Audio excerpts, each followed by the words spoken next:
So timer take, so why this is required? To save the current context of the program when there is the context switch from one to the other, when the CPU switch from one process to the other. Increment the system timer time register by 1, so then you can use the timer take. So if you want to increment the system time register by 1, update the timers implemented in the kernel. So inside the kernels also you'll find the timers. So sometimes up counting timer and down counting timer. To update all these things we require the timer take. Now and sometimes to invoke the scheduler also we use the timer take, and delete all the terminated tasks. So because everything we will be doing it periodically, and how to check this periodically, so you got to count the timer tick. So and again for preempting also, the preempting the CPU from the process also, say there is a process which is taking long time to run, so then again based on the timer interrupt, so you can preempt the resource from the CPU and allocate it to the other process for execution.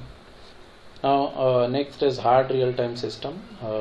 As we already discussed, so hard real-time system, they strictly adhere to the timing constraints for the task, so that means no delays are entertained.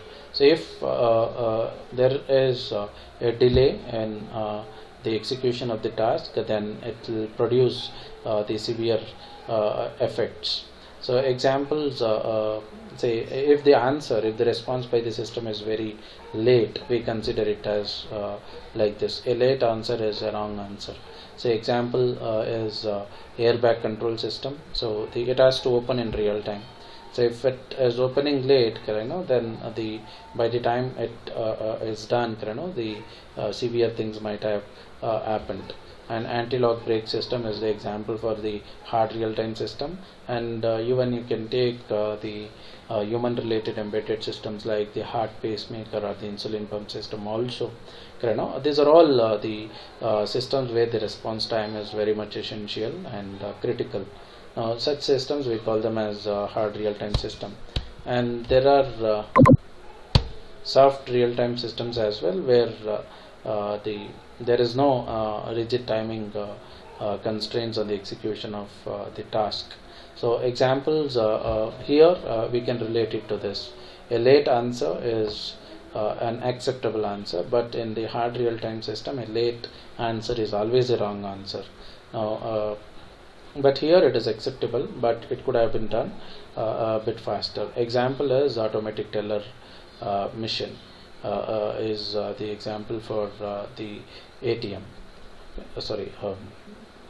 soft real-time system. If ATM takes a few seconds more than the ideal operation time, nothing fatal happens. Say for example I insert my card, enter the amount to withdraw. So usually say the ATM used to take 30 seconds to dispense the cash. So now it is taking took 3 minutes to dispense me the cash. Nothing fatal has happened. Only thing is it has taken some more time for dispensing the cash. So and that is acceptable to some extent. So whereas in the hard real-time system, everything should happen in the real time, and the examples I've quoted and they make sense: airbag control system, anti-lock brake systems, and insulin pump system, heart pacemaker. I hope I have completed the basics of the operating system. So we'll end here. So in our next class we'll continue with the other topics of module 5. Thank you.